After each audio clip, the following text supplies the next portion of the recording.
Partir. Chapitre 5. Mes aïeux. Avant moi d'autres vies. Leur sang coule dans mes veines. Gens des champs, gens des villes. Ils sont fermiers, fermières, forains, musiciens, gardes champêtres, tailleurs de pierre, vendeuses, secrétaires, menuisiers, téléphonistes, danseuses, danseurs, chanteurs, chanteuses. Leurs chansons me bercent et me rassurent. Leur musique et leurs paroles m'apaisent. Le rythme m'éveille et me donne de l'énergie.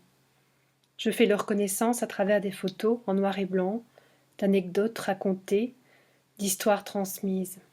J'hérite de leur courage, de leur ténacité, de leurs émerveillements, de leurs questionnements. Ou pour un, sans le savoir, je suis proche de Charles de Mazy, dont on ne me dit rien.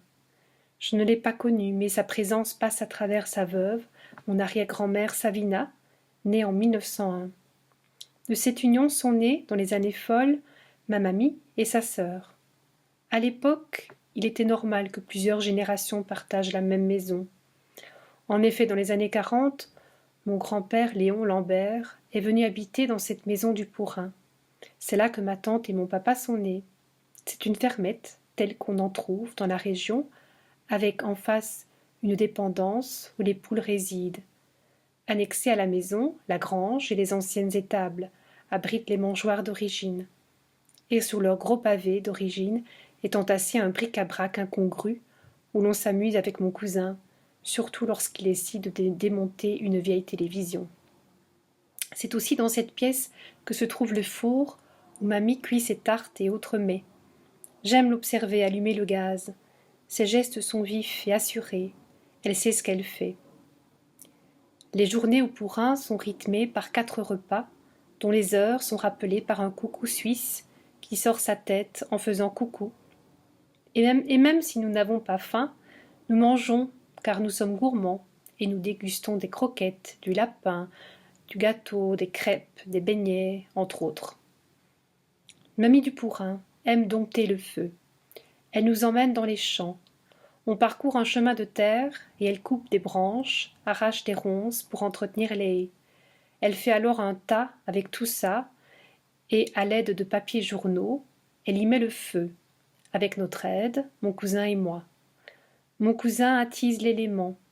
Il s'amuse avec les branches et le feu qui accentue la chaleur de l'été 1987. Je prends moi aussi une branche et je m'amuse avec le feu. On reste là plusieurs minutes à regarder tout brûler. Une fois que tout est consumé, on éteint le feu, on vérifie que tout soit bien éteint, et on retourne chez mamie pour le goûter. La pièce de mamie est meublée d'une table, d'un buffet décoré de vases, d'un coffre où elle range sa laine, de fauteuils, d'un poêle, d'une autre table en face de la fenêtre où est posé le téléphone. Dans l'autre coin de la pièce, la télé en noir et blanc qu'elle n'allume que très rarement. C'est dans cette pièce qu'elle met son sapin de Noël. C'est dans cette pièce qu'elle tricote. C'est dans cette pièce que mon grand-père vivait. Quand on venait le voir, il était assis dans son fauteuil, dans le coin de la pièce. Sa photo est là. Tout est rangé avec amour, tout est propre, tout est paisible. Ma sœur et moi crochetons des jupes pour nos Barbies avec un reste de pelote de laine de mamie. Elle nous aiguille dans nos ouvrages. Elle tricote rapidement, avec acharnement. Ce n'est pas son bras, à moitié mort par la polio, qui la freine. Son bras, elle le met en place pour tricoter. Ou bien cale-t-elle l'aiguille entre son bras et ses doigts. J'aime la regarder mettre son bras de telle ou telle façon et je l'imite. Je fais semblant d'être handicapée du bras. Handicapée, c'est le contraire car elle sait tout faire. Cuisine, danse, vélo, jardin. Quand j'apprends qu'elle est considérée comme handicapée par la société, je suis étonnée. Pour son vol au vent, elle utilise des poules maison. Le choix des poules qui vont passer à la casserole, littéralement, c'est tout un programme. Elle me prévient qu'on va en tuer 2. Elle prépare ses ustensiles et aussi une hache. Mon cousin et moi devons essayer de chasser les poules dans un coin de la clôture, pour que mamie puisse en attraper une. Ce n'est pas une mince affaire. On dirait que les poules ont eu la puce à l'oreille. Il faut dire que les puces n'étaient pas inconnues du poulailler. Après 5 minutes à courir après, avec la hache, Mamie en attrape une. La pauvre, la poule. Je ne sais pas trop ce qui va se passer, mais mon cousin, qui a déjà assisté à un tel rituel, me prévient. Tu vas voir la poule courir sans tête. Quoi? Je suis sidérée. Mamie pose la tête de la poule sur un pieu. Elle vise.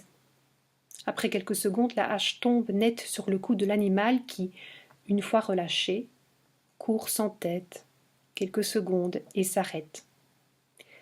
Quant à la tête de cette poule, la scène est vraiment dégueulasse. Elle se fait picorer par les autres poules. Je suis choquée et j'ai un haut le cœur. Je ne comprends pas pourquoi les autres poules mangent leur amie poule morte. Je suis prise entre dégoût et curiosité. Mamie en tue une deuxième, mais cette fois je ne regarde pas. Nous nous asseyons sur une vieille charrette. Les 2 poules inertes sont plongées dans un grand bassin d'eau bouillante, puis mon cousin commence à déplumer l'un des corps. Leurs entrailles et viscères sont ôtés. La viande est nettoyée, préparée, prête à l'emploi. Le lendemain, mes parents viennent me chercher. Nous sommes invités à souper chez mamie. On mange du vol au vent. Je n'en ai pas envie, mais je me force. J'essaye. C'est bon, je sais d'où ça vient.